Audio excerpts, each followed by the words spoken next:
This is WCNY's The Capitol Press Room, and we're joined in the studio by Renée St. Jacques, the Director of Public Policy for the New York Farm Bureau, to discuss the governor's budget proposal, as well as their hopes and dreams for the remainder of the legislative session here in Albany.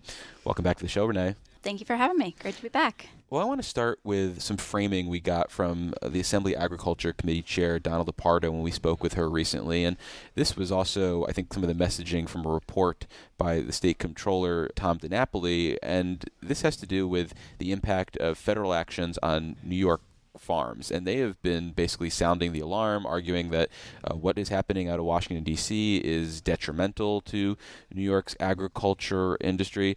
I'm curious how you view the actions and whether you agree with that framing or whether I should think of their positioning as just partisan attacks on the Republicans down in Washington, D.C. Well, as you know, we are, for New York Farm Bureau, we are nonpartisan. We're not taking sides on anything. We want to see what is best for farmers happen. And when it comes to federal policies, bringing up the tariffs, we're seeing different impacts across the board. And so seeing the proposal in the executive budget for the $30 million for funding that will help farmers impacted by tariffs, that's great to see. We want to make sure that funding gets to the farmers who need it most, and also fast as well. We know the budget process and everything, but as soon as the budget is done, if that money is included, we want to make sure that it gets to the farmers right away who have been impacted. And so I'd say that in the long run, we're looking at as sometimes there are negative effects on farms through what the federal government does, sometimes there isn't. And in this case, there are some farms who have been impacted by the tariffs, and we want to make sure that they receive that funding. But tariffs aren't the only action that we've seen out of the federal government that could potentially trickle down either directly or indirectly to New York's farmers. There's also been issues with the USDA. So I guess I'm curious whether you view it the same as they do when I'm talking about Donald DePardo and Tom DiNapoli in terms of a net positive for New York's farmers or a net negative when it comes to those federal actions. And I don't think that's a partisan question to just assess what's happening there. I think it's a complicated question to answer, honestly.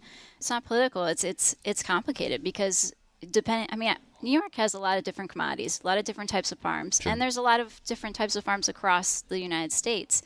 And to say a blanket statement of, yes, federal government has a negative impact, or no, it doesn't, it has a positive impact, I don't think we can say that for across the board. We need to look at each situation and what, in certain situations, tariff or cuts to USDA has impacted certain farms and certain commodities, and then sometimes some changes at the federal level have been good. So and we see that on the state level as well. Well, yeah, let's take the governor's budget proposal and maybe look at the good and the bad there from your perspective. In terms of the good, what is there in this budget that you are hoping makes it into the final version? There's quite a few things. Really, we've seen over the years, this governor puts in a lot of money to start the budget process, and we're really grateful for that. And she did include some legislation to extend the refundable investment tax credit to 2033. So we're really supportive. We're hopeful that the legislature will support that and include it in the final budget, because otherwise that tax credit will go away. We're really happy about her transferring the marketing orders, product marketing research orders for different commodities from Empire State Development to Department of Agriculture and Markets. It's streamlining the process. I think years ago when the marketing orders were moved to Empire State Development, it was maybe staffing reasons I heard about or budgeting reasons. But at this point, years later, both agencies say, time to move it back. Department of Agriculture and Markets deals with agriculture.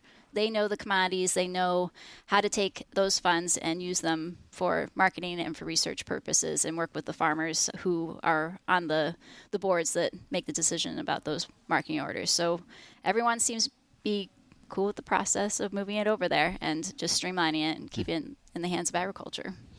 And what about things in the budget that maybe you don't like or maybe you'd like more of between now and, again, that nebulous date of whenever a final budget's adopted? Whenever it happens. There's a couple things that we're looking at as far as seeing if it's going to work for agriculture. But honestly, I think you've heard this before. There's not a ton of legislation in this executive budget, and there isn't a whole lot that we have to push back on. And we're just making sure that hopefully that the legislature doesn't put in some legislation that we're not cool with. But overall, when it comes to what we're asking legislators to do, we're looking for that additional funding. So Assemblymember Lepardo mentioned this too, the putting more funding towards Cornell College of Agricultural and Life Sciences satellite farms. They're research farms where they're taking the research and actually applying it to make sure it works on a commercial level. And the operations of those farms is, over the years, they need more financial help. And I think also with the federal funding cuts that happened with Cornell, they did get some money back, but we're looking for the state to step in and help out with the operational funds and the capital funding for these research farms. And the governor did put in $2.5 million for capital, so we're appreciative of that, but we'd like the legislature to put in more money to help with those research farms. And when you say more money, what is the context for something like that? Because again, this is a $260 billion budget, so we could be talking thousands, millions, or billions. Yep, so we're looking for $5 million in capital funding and $5 million in operational funds. Well, you alluded to the real possibility of state lawmakers after or even during the budget process of adopting their own standalone bills. And one bill that appears to be gaining some steam in New York has to do with the potential collaboration, both formal and informal, between local and state law enforcement and federal immigration officials. This is known as the New York for All bill. Where does the Farm Bureau stand on this? Because this is one of those potentially partisan issues that you talked about, and sometimes the Farm Bureau will lean out of those fights, in part because your members are divided. Any sort of consensus on this bill? Well, we have policy on this bill that the subject topics were discussed at our state annual meeting in December, and our farmers are concerned and with what's going on and making sure that we have people who can work on our farms and continue working and supporting them and their families while they're here. And we now have policy that supports some parts of the New York for All Act, not all of them. And so I think at this point, we would probably have to take just no position on it, but still support aspects of it. So we support people being able to feel safe going into a hospital. We support that ICE should have a judicial warrant if they're going to go into private areas, private homes.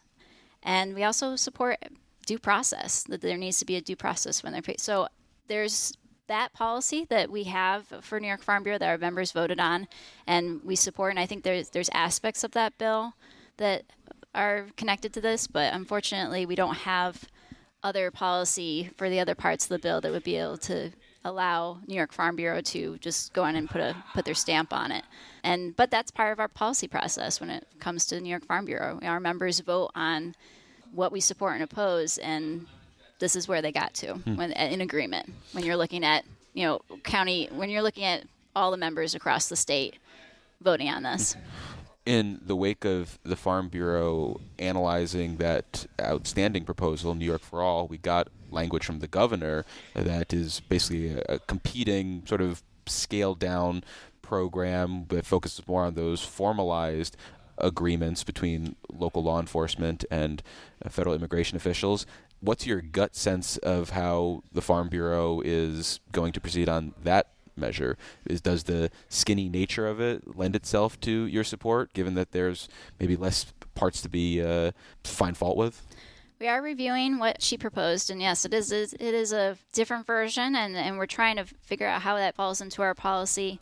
There was talk at our state annual meeting about supporting, or I guess you could say a support or oppose, but as far as when it comes to the local law enforcement working with ICE, with federal agents, and there was talk about that and debate, and we didn't end up getting a policy. And since we didn't get a policy that opposes that they're working together, and we didn't get policy supporting them working together, I'm still on the realm now of just taking no position since we didn't get there either way with when it came to the voting process at our annual meeting. So I'm looking at, I still need to look at what the governor proposed, but my first guess would probably be we're not taking a position on it. But that doesn't mean that we're not supporting our people who are working on our farms across the state. And when we hear about issues of ICE going to a farm or picking up someone on their way to the farm, we're getting involved in having those communications and trying to be as supportive as possible going forward. Will you be looking for anything either in the budget or a standalone legislation to help people in the cannabis space in New York? It's a good question. Well, we do have quite a bit of cannabis policy related that was voted on and brought up by our cannabis members during our state annual meeting. I think going forward right now, there is a lot of pushback on the tagging situation and I believe that the state is starting to pay for those tags because the trace right? This is the seed to sale program, Yeah. which includes a fee for every single product. Wait, you're hearing that the state is picking up more of that cost? There's a Because what little we've bit. heard from the producers is that there is a fee that they have to pay for every single item, and that this is a burdensome fee and is probably going to be the subject, if it's not already, of litigation. But are you saying there's already development on that? So there was a little bit, I think, at first that I was told by a cannabis farmer that the state did help a little bit because they did realize that this is going to be a huge cost, but it's not all the way there. So it's Gotcha. not solving the problem. And I know that there's a bill out there right now that would have the state pay for the tags, and we're supportive of that. And I know that there's a coalition of cannabis organizations across the board that are working on sending a letter and trying to get that bill passed, because we don't need to add any more costs, as we've seen in how the cannabis industry has been going so far, especially for cannabis farmers. We've lost a lot of them going out of business because they can't cover all of the costs of fine rules. And with Office of Cannabis Management, I know that they are trying to make it work, but there are still people waiting for their licenses. There's still people having to keep paying rent on the places that for their business, and without having a license in view. I mean, it's just I think there's still a lot to do, but certainly the seed to sale, paying for the tags and making that effort to support not only our cannabis farmers but just the industry in general, to make sure that it's going to work in New York, because so far certainly have been a lot of bumps in the road. Room for improvement. Oh yes, that'd be a way to say it. Well, finally, you mentioned the idea of costs, and one of the big costs that's on everybody's mind, whether you're a business owner or just a homeowner, is energy costs. And I'm curious whether that is something that trickles down to specifically impact New York farmers, or whether they feel that in their pockets just the same way everybody does, and that they're not worse off or better off in this situation. When it comes to energy costs, and you're talking your electric bill, that's what farmers are in the same boat. Sure. I mean, we're hearing the same thing that my neighbors are saying, and people in the communities, the farmers are saying the same thing, that we've seen the electric bills have gone up. They're, especially when you're looking at running as a business as well, and our greenhouses and everything. And so I think the approach, it seems, from the governor now of looking at not just going all electric and using other types of energy, and trying to create a system where we're utilizing that type of energy, all types of energy, but also ensuring that there's systems in place. So if you're going to go all electric on something, you have to have, what am I thinking of, the infrastructure in place to be able to make it work. And our farmers want to see that. They don't want to see a ban on certain types of energy, and that's just going to drive up costs.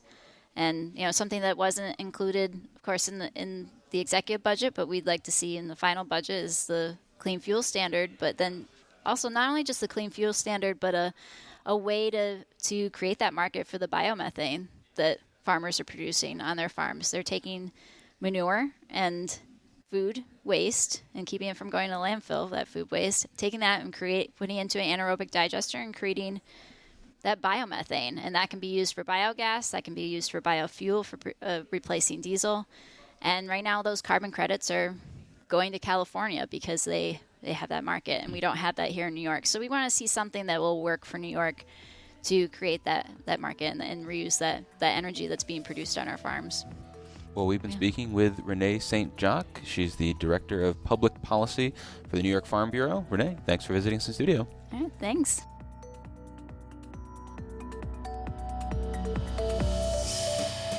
Support for the Capitol Press Room comes from O'Donnell & Associates, a public affairs firm providing strategic guidance to businesses and nonprofits on navigating policy and regulatory issues.